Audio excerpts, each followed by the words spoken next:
Jesús está mi fe. El libro de las jornadas. Gino y a Francesco. Segunda jornada. Sucot. Salieron, pues, los hijos de Israel de Ramesés, y acamparon en Sucot. Números 33 verso 5. Liberados de la esclavitud por la sangre. Vamos con la ayuda del Señor a estudiar la palabra que corresponde al día de hoy. Con la ayuda del Señor estamos siguiendo la serie de las jornadas, y mientras el Espíritu Santo no cambie y confirme, continuamos. Vamos al libro de Números, capítulo 33. Hoy tomaremos con la ayuda del Señor, a manera de epígrafe o versículo inicial, el versículo 5. Números 33 verso 5. Estamos siguiendo el libro de las jornadas una por una, con la ayuda del Señor. Dice así: salieron, pues, los hijos de Israel de Ramesés, y acamparon en Sucot. La vez pasada estuvimos viendo en forma panorámica, porque nunca se puede agotar la palabra del Señor, pero por lo menos para ir con su ayuda entrando en ella, nos detuvimos en lo que significa Ramesés. Hoy con la ayuda del Señor pasamos al siguiente nombre y ese sería el título de esta vez: Sucot.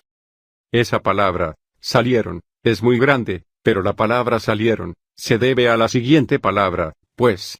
Salieron, pues. Habíamos visto primero lo que era Ramesés. Todo lo que significaba Egipto en sentido espiritual, la condición pecaminosa heredada de nuestra carne, el pecador, el pecado, la naturaleza pecaminosa del pecador, porque al decir pecador podría decirse del que comete pecado, pero no es suficiente la palabra. El pecador es más grande, el pecador es la persona sujeta al poder del pecado, porque en él por naturaleza ve la ley del pecado y de la muerte que está en la carne y que hemos heredado de Adán. No hay opción en esto. Ningún hombre es libre de esta condición, excepto el Señor Jesús, que venció al pecado en la carne y fue libre del pecado y vino a librarnos, a sacarnos de ese aspecto. Pero, ¿qué veíamos que era Ramesés? La situación en Egipto, no solo la esclavitud a lo que somos, sino a lo que hemos hecho, también al mundo y el mundo en sus dos sentidos, el mundo visible, o sea el sistema de cosas, y también el príncipe de este mundo y sus principados, lo que en la Biblia se llama la potestad de las tinieblas. El mundo, el pecado, los pecados o la naturaleza pecaminosa, todas esas cosas están incluidas en sentido espiritual debajo de esa palabra Egipto, y en este caso, Egipto está representado aquí por Ramesés, la ciudad en la que estaban obligados a hacer ladrillos los israelitas, y de la cual el Señor con mano poderosa, a través de la Pascua, los sacó. Salieron, pues, esto es una obra inmensa del Señor, desde el capítulo 1 de Éxodo hasta el capítulo 12 ahí tenemos todo el proceso de lo que era Ramesés, de lo que fue la mano poderosa de Dios, redimiendo, juzgando a los dioses de Egipto, juzgando a los egipcios y hubiera juzgado también a los israelitas, porque no piensen que los israelitas eran mejores que los egipcios, ellos vivían en Egipto y muchos de ellos tenían los dioses de Egipto, pero el Señor hizo la diferencia por la sangre del Cordero, lo que hizo la diferencia fue la sangre del Cordero. Si los israelitas no se hubieran cubierto con la sangre del Cordero también el juicio de Dios hubiera estado sobre ellos, porque también ellos eran pecadores. La razón por la que los israelitas fueron sacados con mano poderosa fue porque el juicio de Dios cayó en el Cordero en el que ellos se cubrieron. Ellos se cubrieron con la sangre por fuera, eso quiere decir en el sentido jurídico, y también comieron el Cordero y se alimentaron de él, eso es en el sentido orgánico. Son dos aspectos por los cuales nosotros somos participantes de Cristo. Él hizo una obra, incluso antes de que nosotros naciéramos y esa obra es una obra de tipo jurídico. Fue una redención de pagar el precio de nuestros pecados ante un tribunal que nos acusaba con un acta de decretos que había en contra de nosotros, con acusaciones y acusador, es decir, con fiscal y con policía, pero Dios nos amó y proveyó a Jesús, proveyó el Cordero, y el Cordero lo proveyó de dos formas, su sangre, que es muerte, la sangre habla. La primera vez que se derramó sangre humana en la tierra fue la de Abel, y ya en esa ocasión Dios le dijo a Caín, la sangre de tu hermano Abel clama a mí desde la tierra, o sea que la sangre clama. Por el derramamiento de sangre, Dios no puede quedarse quieto, Por el derramamiento de sangre Dios tiene que hacer justicia. Pero ahora, fíjense, vino el Hijo de Dios que no tenía por qué derramar su sangre, porque él no pecó, y derramó su sangre. Y así como la sangre de Abel clamaba por venganza contra Caín, ahora resultó la sangre de Cristo clamando por perdón, por redención, por justificación de nosotros. Una nueva constitución. Pero no solo había que estar bajo la sangre, eso es para ser limpios, libres de los pecados. Salir de los pecados es por la sangre, pero no solo tenemos que salir de los pecados, sino que también tenemos que salir de nosotros mismos, es decir, tenemos que vivir por una nueva constitución, porque al vivir por la constitución heredada de Adán vamos a ser pecadores, entonces ahora necesitamos no solo ser perdonados de lo que hicimos, sino ser constituidos en nuevas criaturas y alimentarnos con lo celestial, con lo divino y con lo resurrecto, o sea con la carne del Cordero. Por eso en la Pascua también había que comer el Cordero Pascual, y había que comerlo sin dejarlo para mañana, o sea, sin ninguna negligencia, con plena conciencia, y entonces había que comerlo con hierbas amargas, es decir, eso representa el arrepentimiento. Uno debe arrepentirse, creer, recibir a Cristo. Amén. Por eso el cordero se acompañaba de hierbas amargas, es una especie de esas lechugas como escarolas que son de sabor amargo. Entonces eso significaba constituirse ahora en lo que se come.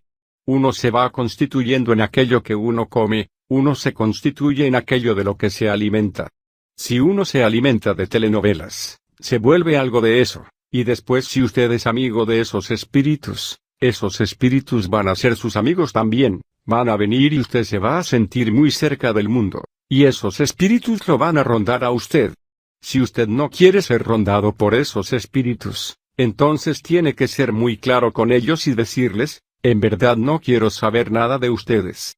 Y decirle a Dios, Señor, quiero vivir por ti, para ti, delante de ti. Los israelitas salieron con los pies calzados, habiendo antes despojado a los egipcios. Los egipcios les dieron las cosas. De todas maneras no es que robaron a los egipcios, no, los egipcios habían oprimido a los israelitas y era justo que se llevaran algo. No. Después de 400 años de trabajo, era justo que se llevaran algunas alhajas, animalitos para servir a Dios en el desierto, ¿verdad? No era un robo, era muy justo.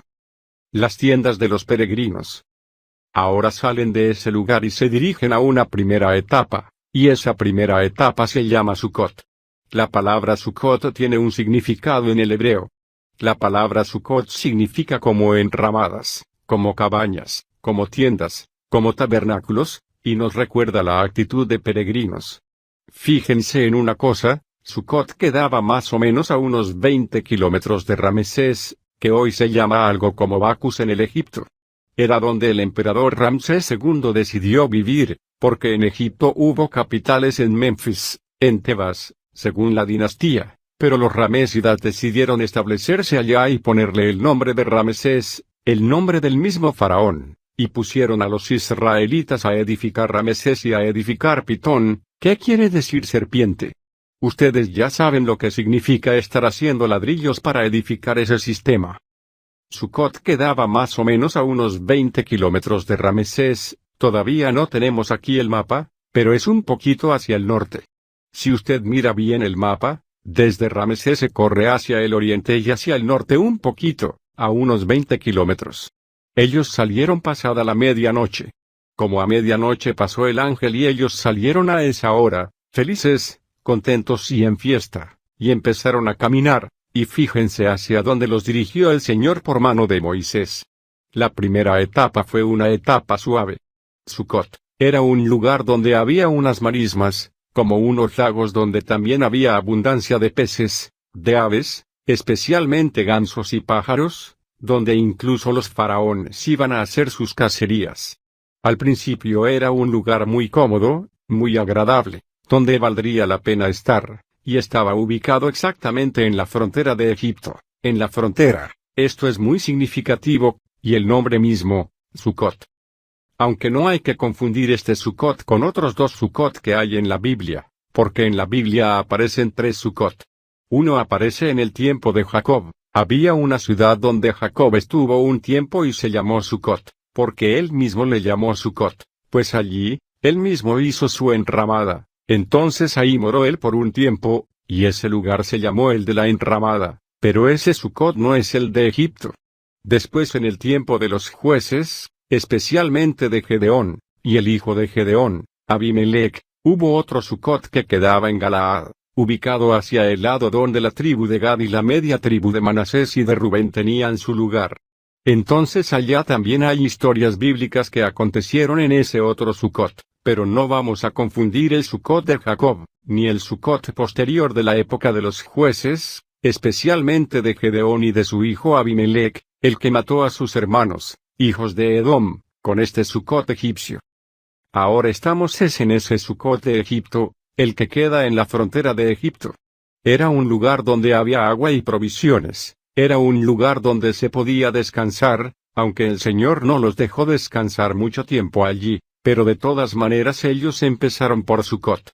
La primera etapa, la primera noche, salieron de noche, prácticamente para caminar durante toda la madrugada y todo el día, porque caminaron como 600.000 adultos armados, con sus familias. Son como de 2 millones a 2 millones y medio de personas caminando en caravana por 20 kilómetros durante un día entero.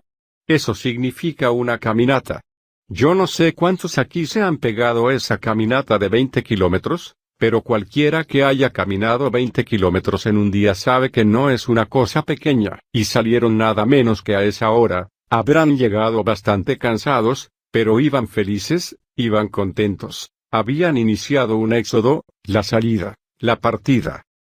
Fíjense en el significado de Sucot, enramadas, tabernáculos, cabañas.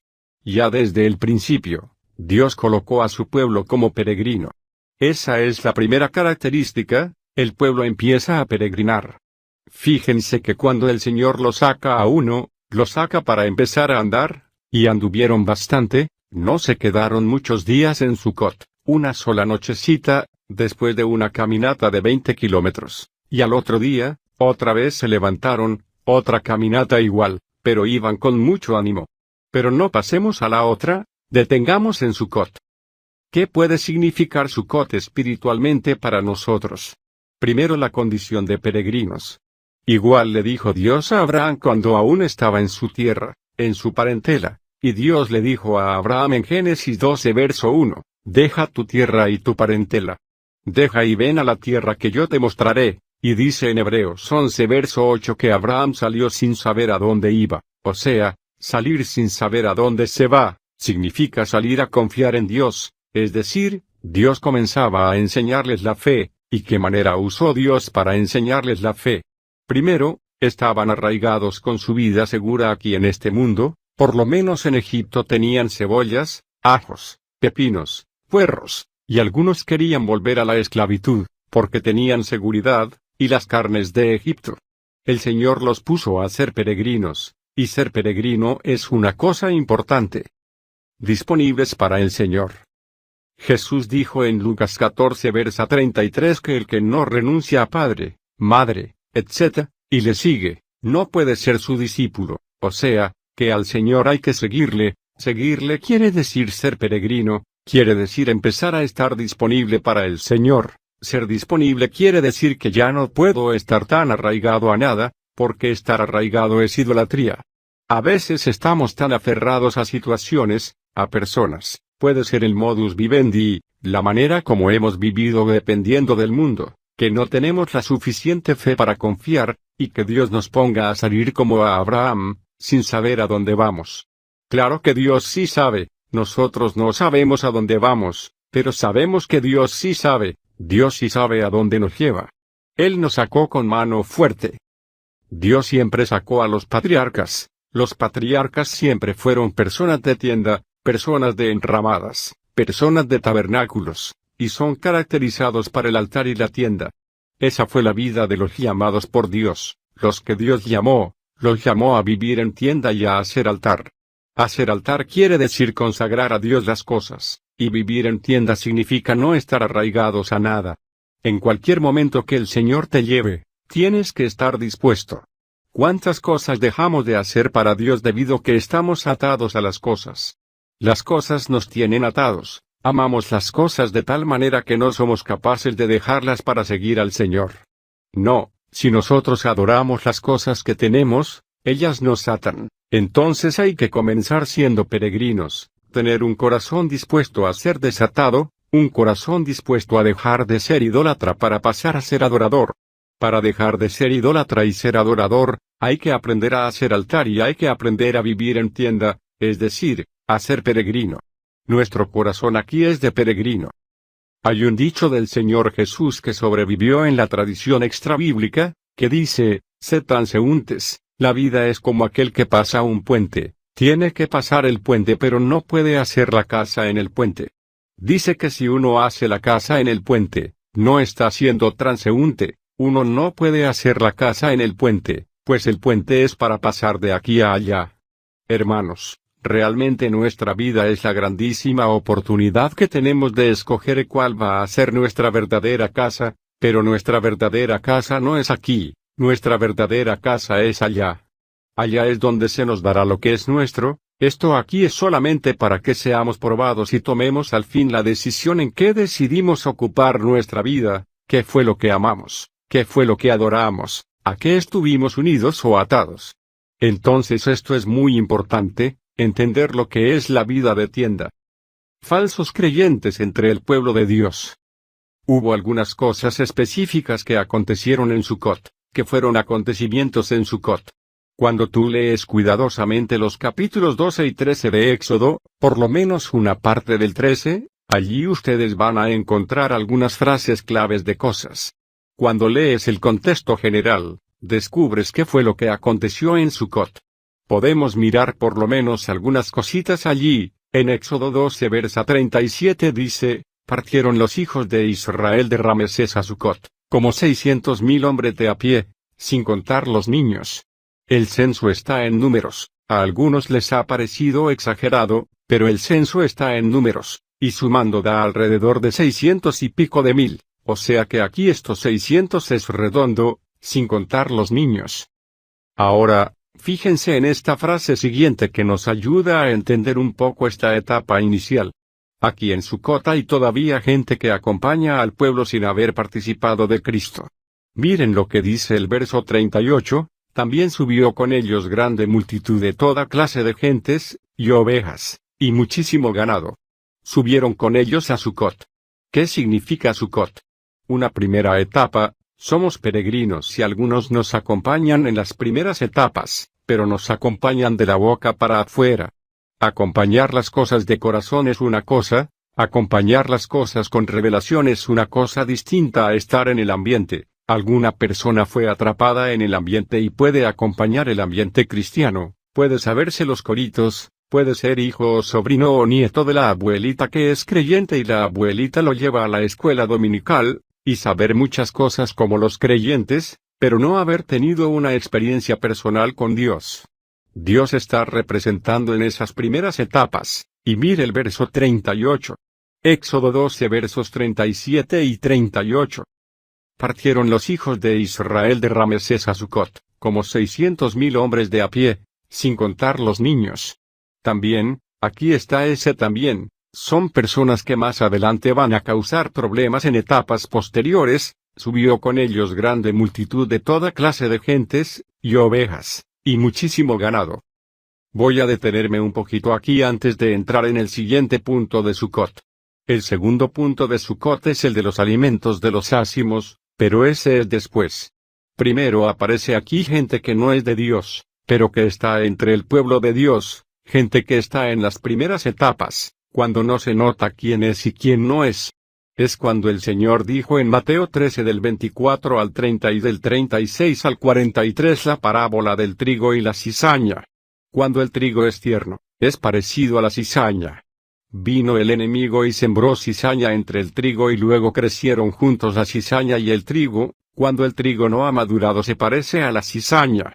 Y cuando le dijeron, Señor, ¿no sembraste acaso buena semilla? ¿Cómo es que hay cizaña en el campo? Un enemigo hizo eso. ¿No quieres que arranquemos la cizaña?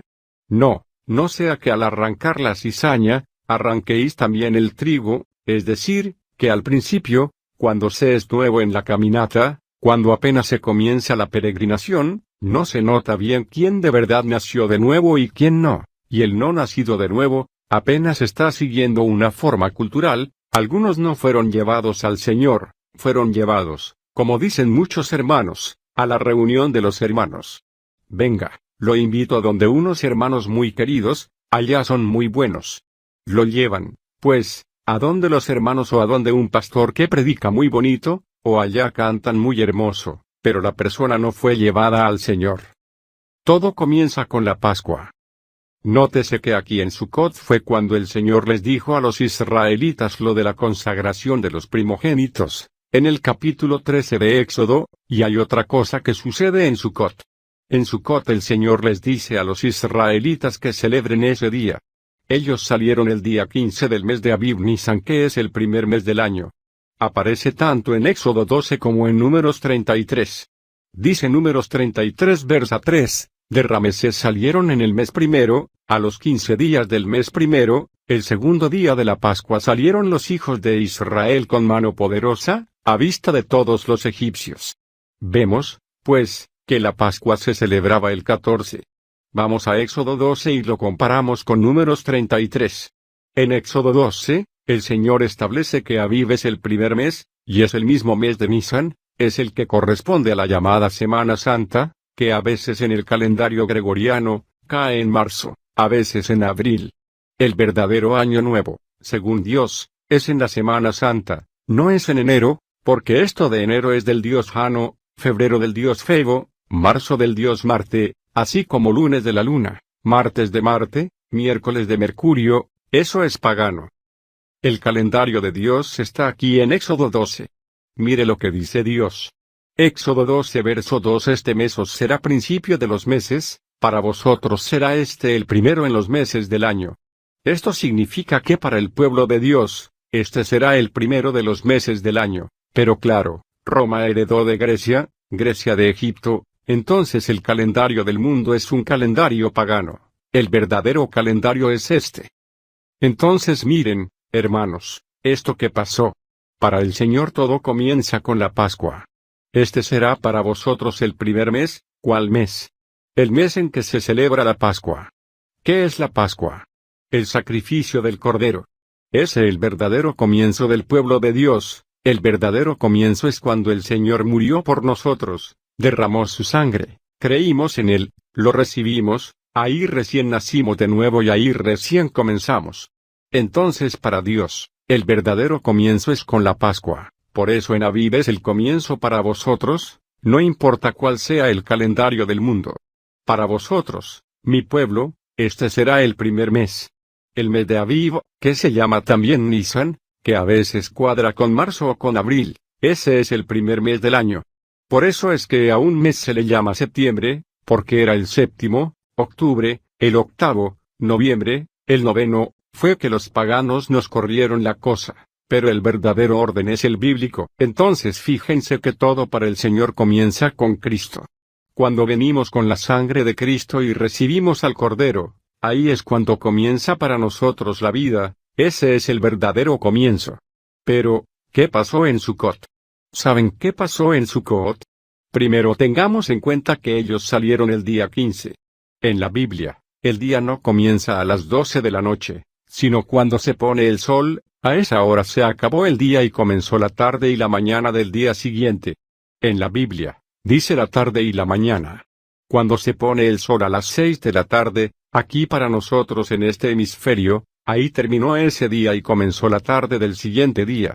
Ahora, por ejemplo, las 8:30 de la noche son las 2:30 de la tarde, y luego cuando a las 6 de la mañana sale el sol, entonces ahí comienza la mañana, de manera que las 12 del día son las 6 de la mañana. Las 6 de la tarde son las 12 del día, y ahí se acaba el día. Tiene 12 horas de día y 12 horas de noche más o menos en la parte ecuatorial, entonces ese es el orden. El 14 de Abib, ellos celebraron la Pascua, y el 15 salieron, y Dios les dijo, todo 15 del primer mes, ¿por qué? Porque el número 7 es el número sagrado. Primera semana 7, segunda semana 7, son 14, Ahí se celebra la Pascua y el 15 del mes comienza la tercera semana. Ahí es donde Dios considera que realmente es la celebración de la Pascua.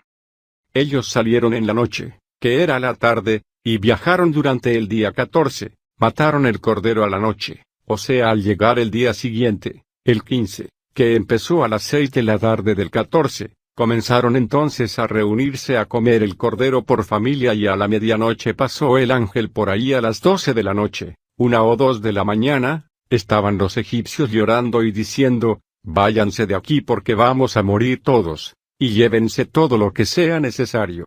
De allí ellos salieron de madrugada, apurados, llevando todas las cosas. Eso fue el 15. Entonces oigan para entender algo de lo que significa Sucot. El día 15, cuando llegaron a Sucot, el Señor les dijo, este día lo van a celebrar todos los años, este día va a ser sagrado para vosotros. Todos los años van a reunirse con su familia y van a comer el cordero de la Pascua con panes ácimos, con hierbas amargas, van a comer la Pascua de pie, y cuando su hijo le pregunte, ¿qué es este rito que ustedes tienen?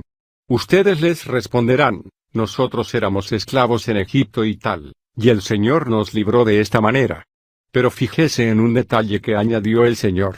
El Señor allí, ustedes lo pueden leer en su casa, lo estoy resumiendo, les dijo que cuando se celebrara la fiesta de la Pascua que él instituía en Sucot fue que se instituyó para celebrar ese día, porque ese día salieron de Ramesés y llegaron a Sucot. ¿Saben qué dijo el Señor? Que ningún extranjero ni forastero podía probar de la Pascua y si algún extranjero quería probar tenía que circuncidarse como cualquier israelita y aceptar al Dios de Israel, es decir, tenía que recibir a Cristo en sentido simbólico, y recién ahí recibía la Pascua. No sería ya más contado como extranjero, sino como un natural más, ya no habría diferencia. Pero si no se circuncidaba, si no aceptaba el pacto con el Dios de Abraham, que es Cristo, seguiría siendo considerado un extranjero. Porque Dios hizo un pacto con Abraham y ese pacto es que en la simiente de Abraham serían benditas todas las naciones, o sea que ese pacto se refería a Cristo, y la señal del pacto era la circuncisión, es decir, cortar con la carne, cortar con el viejo hombre y comenzar con el nuevo hombre, nacer de nuevo. Ahí sí era considerado parte del pueblo y ya no había diferencia, pero si no se circuncidaba y aceptaba el pacto de Abraham con el Dios de Abraham, entonces no podría participar de la Pascua. ¿Dónde dio Dios esa instrucción? Precisamente en Sucot. De Sucot salieron los israelitas que comieron la Pascua. Pero hubo gente que salió también que no eran nacidos de nuevo, y fueron las personas que después llegaron a causar problemas, pero que estaban entre ellos como si fueran de ellos, andaban siempre con ellos, pero ellos no podían participar de la Pascua. Ellos no tenían a Cristo, tenían religión, y en las primeras etapas de la caminada cristiana hay mucha gente que está en esa situación, está merodeando por ahí, viene y visita, por ahí le han hablado de esto y de aquello, pero no han nacido de nuevo. El Señor dice que no puede si es extranjero, no puede, si es extranjero no puede, pero si acepta el pacto con el Dios de Abraham y en señal del pacto se circuncida, entonces sí puede, es decir, que no importa si es un incrédulo, si acepta la bendición de Dios que es Cristo, ya dejó de ser extranjero y pasa a ser como un natural del pueblo de Dios, pero si no recibe a Cristo, si no recibe la circuncisión como señal del pacto de Dios de Abraham, con Abraham y su pueblo, entonces es considerado forastero y dice que ninguno de ellos podrá comer la Pascua. Los problemas de la cizaña. ¿Qué caracterizaba esta primera jornada de Sucot? Primero, para el pueblo de Dios era comenzar el peregrinaje, comenzar a dejar las cosas, comenzar a caminar por fe.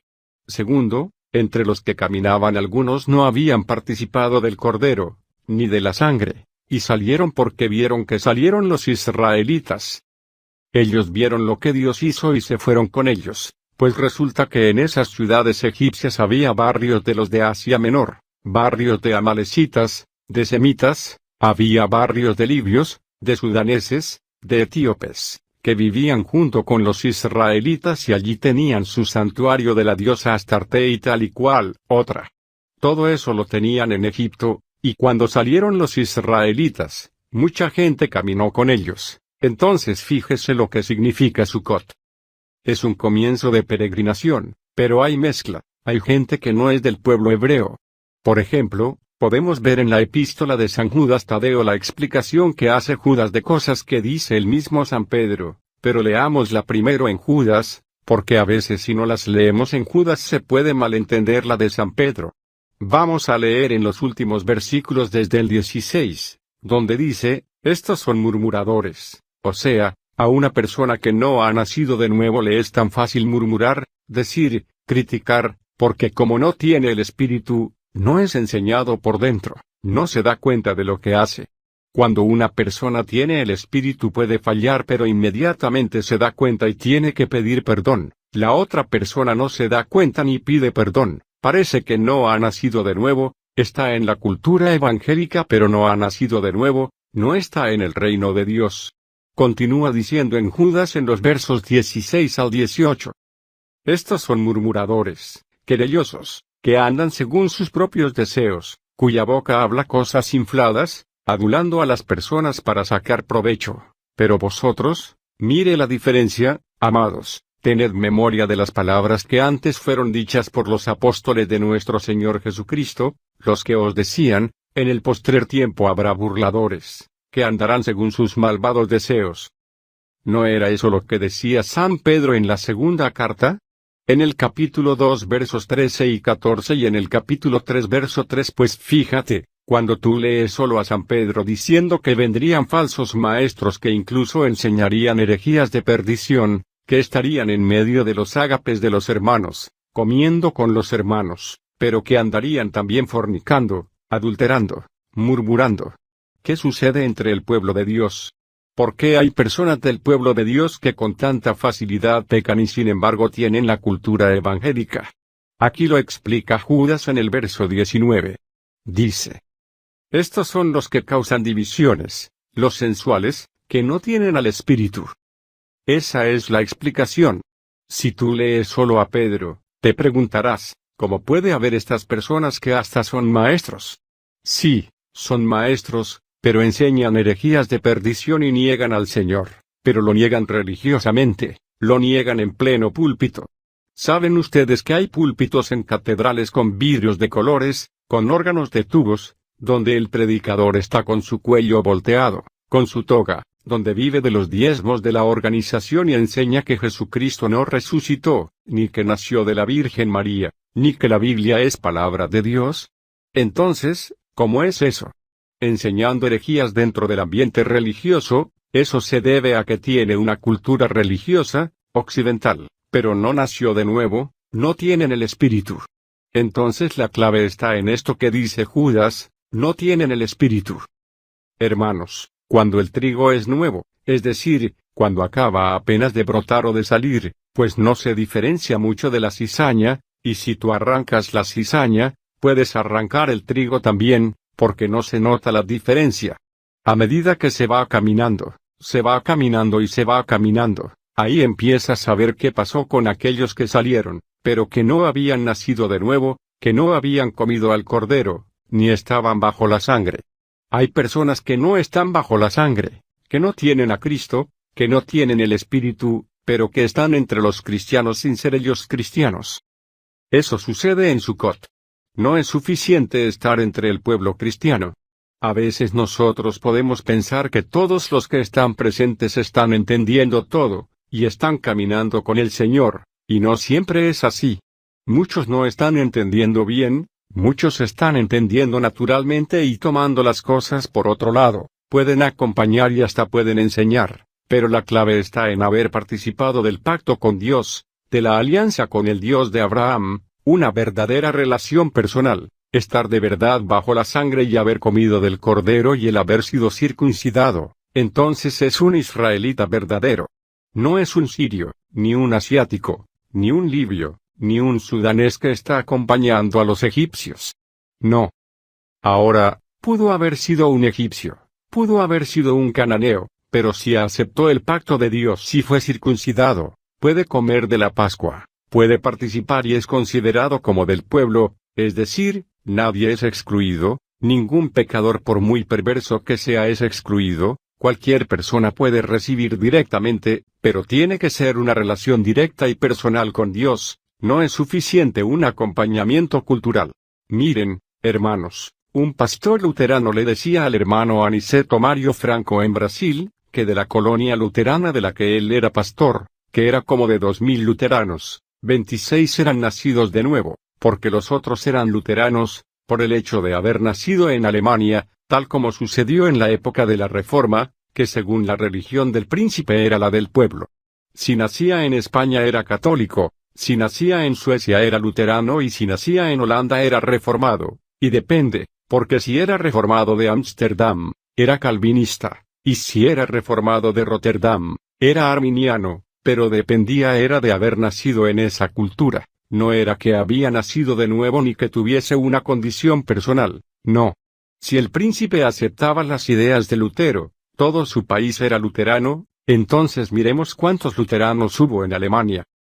La religión de Alemania era la religión luterana, entonces el Estado subvencionaba a los clérigos luteranos que habían sido clérigos católicos que se habían pasado al luteranismo, y había una religión del Estado, no era nacimiento de nuevo, y eso continúa así en mucha gente, que no tiene un nuevo nacimiento personal, no tiene una relación personal con el Señor, Él y Dios, a través de Cristo, una fe sincera y verdadera con Él. No se trata de excluir a nadie, no, es la persona misma la que no ha venido al Señor, la que no ha recibido al Señor en forma directa y personal. Los panes sin levadura. Entonces, esta es una lección que hay que aprender en Sucot. En Sucot Dios dijo, me consagrarás a todo primogénito. ¿Qué fiesta continuaba después de la fiesta de la Pascua? También a la Pascua se le llama la fiesta de los ácimos, o sea de los panes sin levadura, es decir, la persona que recibe a Cristo, es una persona que cambia de vida, su alimentación empieza a ser sin levadura. Por eso Pablo dice a los Corintios en 1 de Corintios 5 versos 7 y 8, limpiaos, pues, de la vieja levadura, para que seáis nueva masa, sin levadura como sois, porque nuestra Pascua, que es Cristo, ya fue sacrificada por nosotros. Así que celebremos la fiesta, no con la vieja levadura, ni con la levadura de malicia y de maldad, sino con panes sin levadura, de sinceridad y de verdad.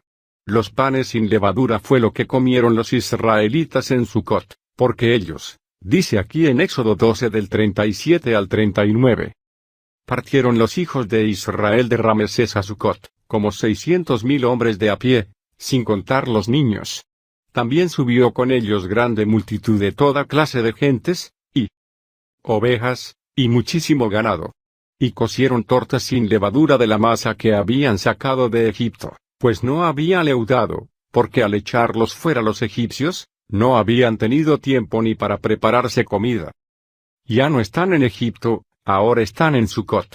Esa era la comida en Sucot, panes sin levadura, ácimos, y por eso fue que cuando el Señor estableció la fiesta de la Pascua, dijo, después de la fiesta de la Pascua, durante 7 días, comerán panes ácimos, porque a ellos cuando salieron de Egipto, el Señor les puso a comer panes ácimos. Eso quiere decir que estamos en el mundo, bajo el pecado, y el Señor nos perdona, nos libera, nos saca, nos hace peregrinos y nos pone a caminar con Dios. Ya desde el principio hay que comer panes sin levadura. Antes en Egipto se comía levadura, pero ahora no.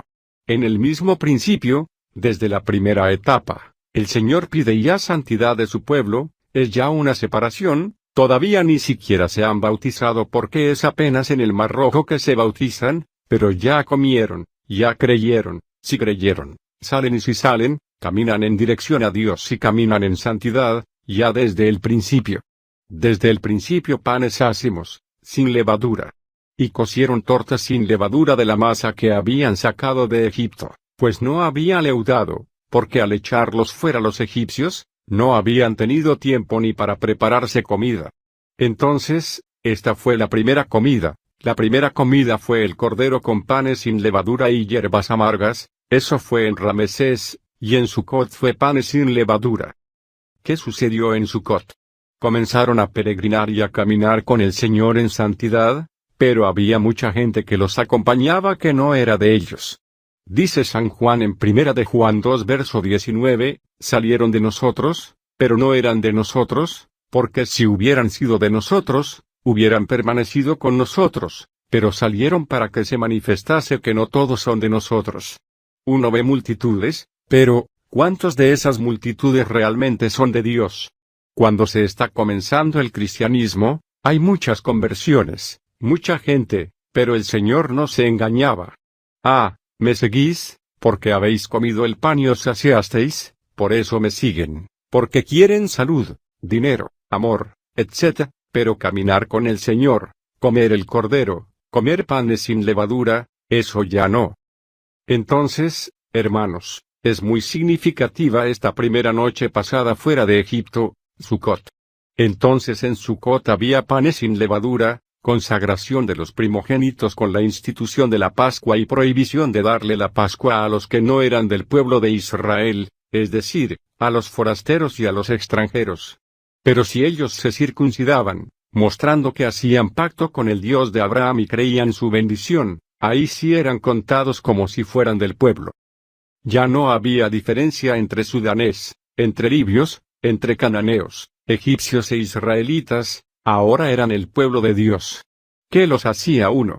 El cordero, o sea la identificación con el Dios de Abraham, con la bendición de Abraham, con la simiente de Abraham, con el cordero, con la sangre del cordero, con la circuncisión, o sea la identificación con él en su muerte y en su resurrección. Entonces por eso Sucot no quedaba en Canaán, quedaba en la frontera, y eso es lo que esa primera etapa representa, apenas el comienzo de la caminata, pero es muy bueno que nosotros sepamos estas cosas. Amén. Hermanos,